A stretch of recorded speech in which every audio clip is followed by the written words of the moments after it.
Hi, this is Amish Sheikh, Faculty of Chemistry from Sri Shivaji College, Akola. I welcome you all in this lecture of spectroscopy. And today I'm going to teach you the most common terms which are used in the UV spectroscopy for the structural elucidation particularly, or one can say the type of what electrons finding, whether the conjugated system is there, isolated system is there, okay, or one can identify the type of what chromophore with the help of this technique. So this spectroscopic technique arises due to the interaction of what electromagnetic radiation from the UV visible range of a light in the region of a 200 to 800 nanometer. When this light or the source or the you can say the light when interact with the sample, it undergo the what physical change, and that physical change is nothing but the electronic excitation. So electronic transitions are appeared in that molecule. So there is a changes in the electronic energy levels are takes place, and due to that one can identify the type of what electrons present in your unknown sample. So basically UV spectroscopy is useful to identify the type of what multiple bonding in the molecules, or one can identify the types of what electrons. Okay, so this lecture is beneficial for IIT JAMS and many competitive exams like CSR NET, GATE, SET, etc. Hope you like this video. So if you like this video, so like, share and subscribe. So we will first proceed to our video first of all. Now first term is a chromophore. What is chromophore? Now you know that chromophore is the Greek word, and according to that, so chromo means what the color, and what phore means what the bearing. So any chromophore means color bearing substances or group. So how one can define this chromophore now? A group which are responsible for the absorption of a UV visible radiations in the region of 200 to 800 nanometer is called what the chromophore. So the chromophore is nothing but a certain kind of a group which are responsible, which are interacting with your UV light, that is a 200 to 800 nanometer. So that group is called what the chromophore. So chromophore is having what the pi electrons. So basically the chromophore is a unsaturated a function. Okay, and there are a list of examples are given. For example, carbonyl compound, then enone means conjugated carbonyl. Then we have diene, it's conjugated olefin, aromatic compounds, nitro compounds, the structure is given, and also what the azo compounds. So these are the some examples of what the chromophore. They have what the unsaturation, and they are the group which are responsible for the absorption of what UV range of what light. Okay, and that's why the absorption is appeared. Okay, fine. So all these groups have what the unsaturation. Now unsaturated groups are having pi bonds, or can simply call the pi bonds, and all the groups are said to be the chromophore. Let's move to the second part, that is called the auxochrome. What is auxochrome now? So they are not chromophore. Okay, they are not itself act as a chromophore, but when it is attached to any chromophore, then the absorption will be increases. Okay, the absorption will be shifted toward the higher wavelength. So first of all, example is the CS3OH. It's not be act as a chromophore. So the OH is the auxochrome now, because the auxochromes are have the group we have what the lone pairs or what the negative charge. So what are we had two example. First is a butadiene. Now you know that butadiene is a another version of what olefin. So basically a simple olefin, that is ethylene, is absorbed in the region of what 175 nanometer. But if you take this butadiene, it's have the extended conjugation, the one conjugation is there, and it is absorbed in the region of what the 217 nanometer. Okay, if you compare that also consider this diene is a chromophore, and we have the second example is what this one. So one OH is attached to the one of the sp2 hybridized carbon. What will happen? That OH is act as a auxochrome. Okay, already this diene is absorbed in the region of 217. After that connectivity of OH, or after the OH is connected, the lambda max will be appeared in the region of 240 nanometers. Now, so here lambda max of butadiene is 217, and lambda max of what the butadiene, it's a OH containing butadiene is a 240. So there is an increase in the wavelength particularly. So auxochrome is not a chromophore, but whenever it is attached to any chromophore, then it will shift the wavelength toward the higher region. So basically the group which can't take the UV range of radiation, that means it is not acting as a actually it is not participating in the absorption, but whenever it is connected, when it is attached toward the any chromophore, like OH is attached toward their butadiene or olefin, so then it will be enhances the absorption wavelength. Okay, and that group is called what the oxochrome. Here look at this example. This butadiene is 217 and this OH containing butadiene is a 240 nanometer. Now oxochrome should have the lone pair or at least what the negative charge. Okay, like that. So the examples are given for lone pair species, the OH, NH2, OR, simple O, that is ether, SH, thiol or sulfide. These are the example of what oxochrome where lone pair is there. And secondly, we have what negative charge species. We have the oxides, that is phenoxide is the best example. Then we have NH negative, imido, and S negative ion. Okay, so these are the examples of what negative charge species where we said to be what oxochrome. Okay. Now look at the example of what benzene is. Benzene is absorbed. The lambda max of what benzene for B band particularly is 255 nanometer. And same way, if you have OH is there, then it will show what the phenol show that the 283. So now there is an increase in the what wavelength. So from 255 to 283 nanometer. So this is just due to the OH. So OH is said to be the oxochrome, and benzene, that is benzene nucleus, it's said to be the chromophore. So there is a shifting of wavelength from lower to higher region, that is called the red shift, or also be called as what a bathochromic shift. So bathochromic shift means is toward what the higher wavelength. This is the example 255 and 283. These are the graphical presentation of these two. So oxochrome shift the UV band, okay, UV visible band toward what the higher wavelength, and that is called the bathochromic shift, or also called what the red shift according to what Wigbier. So we can call red means we are higher wavelength. What is the second part now? That's bathochromic shift. Now bathochromic shift is also called as the red shift, as we seen in the previous example. So here look at this spectrum and have the two example. This is a spectrum of two different example. One is left side for right side, that is left side is for benzene, and for right side it is of the phenol.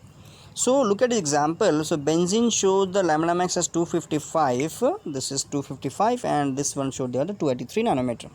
Now why this is the difference is occurred in this case, and whenever there is a shifting of wavelength from 255 to 283, or in this example, so then we can call what the red shift. So shifting of what UV visible band toward the higher wavelength, okay, or toward the right side in the spectrum, in the UV spectrum, is called the your bathochromic shift, or also be called as a red shift. So many examples are given. So best example is benzene, phenol or aniline. Aniline is at the 290 nanometer. So we can call as a bathochromic shift.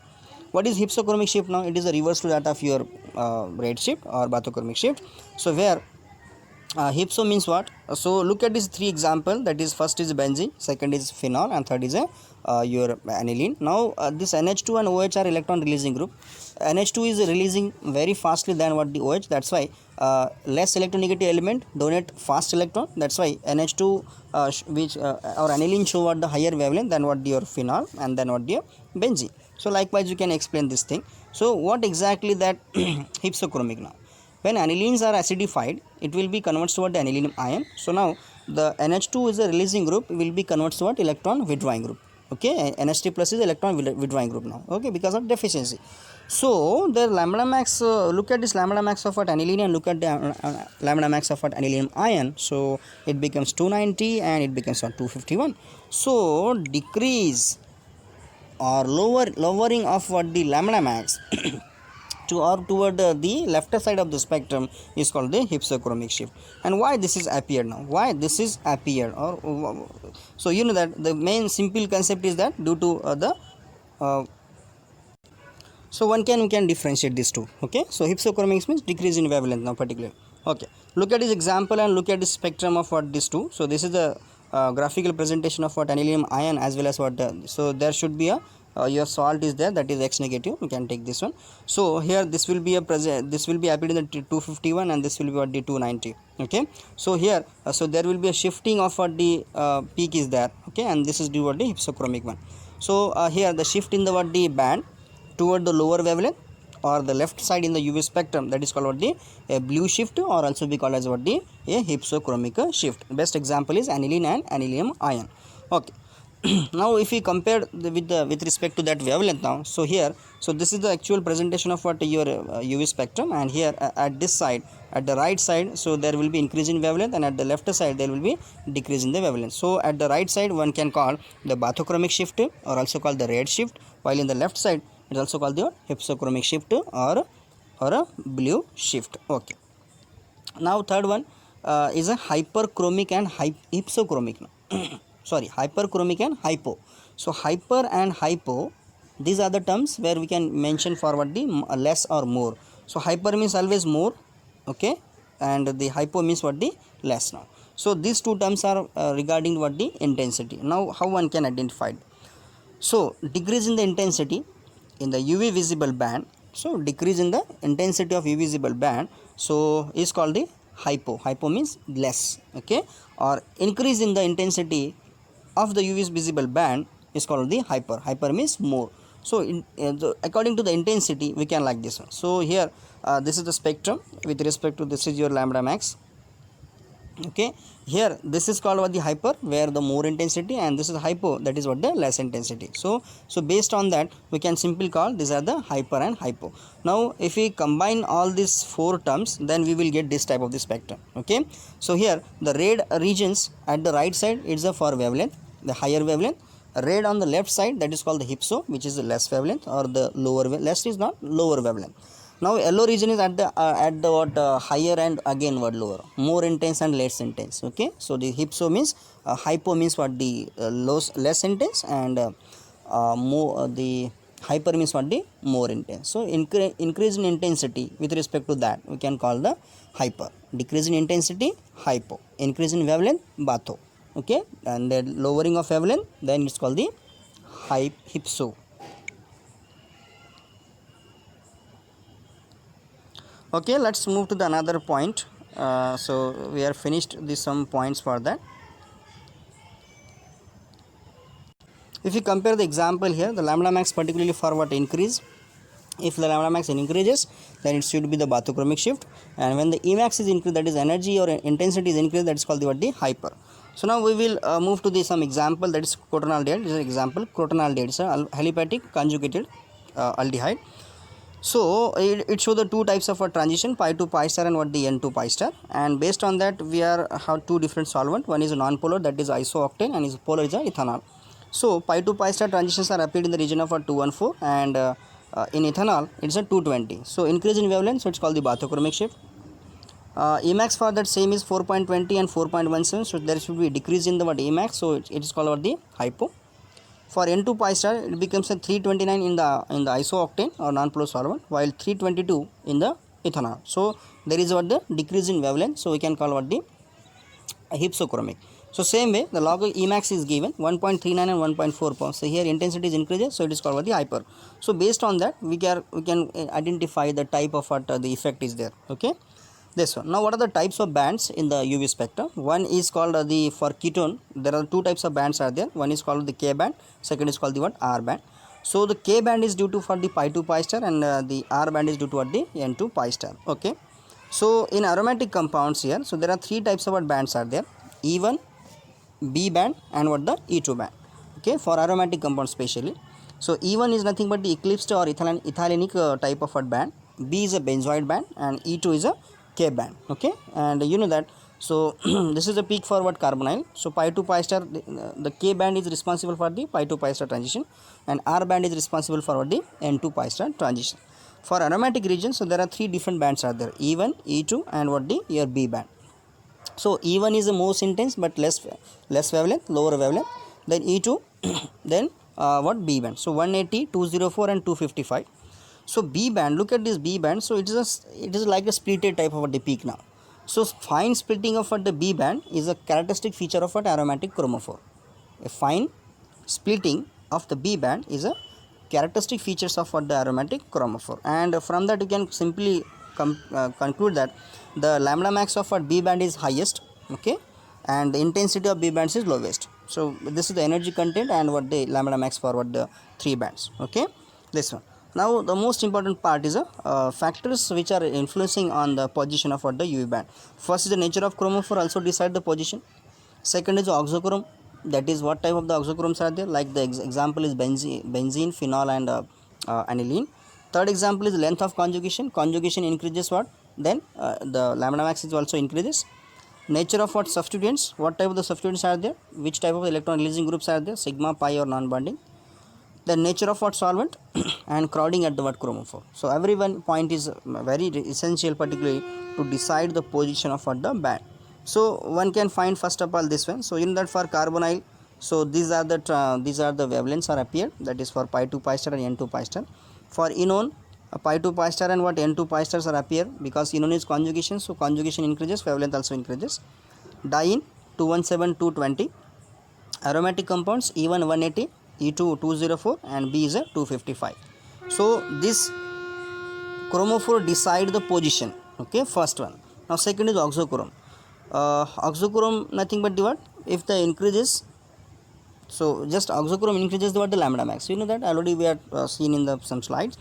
Then it is called the bathochromic shift. Here the two examples are given. So benzene and comparison with the aniline and what phenol. So 283 for phenol and 290 for what, the aniline. Oxochromes are having what, the less electronegative element, it will shift the bands, UV band toward what, the higher absorption, so that our wavelength. And here the example is for the conjugation, length of conjugation. So look at these three example, in, diene and dryne, okay.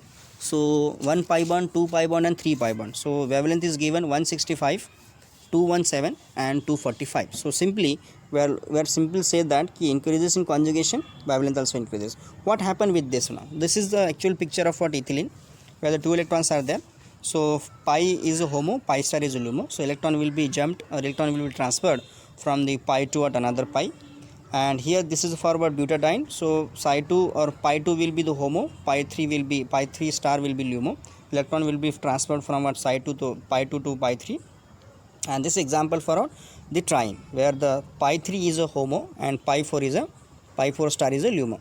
So in all the cases we are simply say that key with increase in the conjugation one, the homo LUMO gap is decreases. This is the reason now. So with increase in the conjugation one, decrease in the energy gap between homo and LUMO, so which increases the absorption, okay, and it will shift the UV band toward the higher wavelength or bathochromic shift.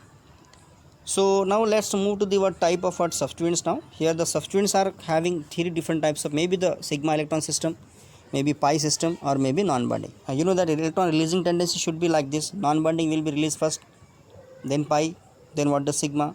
So sigma means either hyperconjugation or other the positive inductive effect. So with increase in that group now, always you know that it will be shifted the wavelength toward higher wave, okay. Like example of hyperconjugative substituents, for example methyl group, lambda max of what, your benzene at the B band is 255, and similarly for toluene is a 261. If you compare with the what, your orthoxylene, the wavelength will be what, increases. So hyperconjugative group increases the what, wavelength, but it is not so much extent. Why? Because of, look at this example 255 and 261. So there is very little change in the wavelength, but still it is increase. So why? Because of this is a not much more difference, because of it's a sigma electron donor, and it's a weakly effect, or which show the what, the which is not show the effective conjugation. That's why the length will be what, decreases, okay, or it will not show the much more effect. But in case of what, phenol and benzene, you show the tremendous difference. Why? Because of the OH lone pair, because non-bonding electrons are what, easily available for the donation. And lastly the steric crowding at the chromophore now. If there is a crowding is there, so then restricted resonance, okay, and then restricted resonance means so it cannot be show the transitions.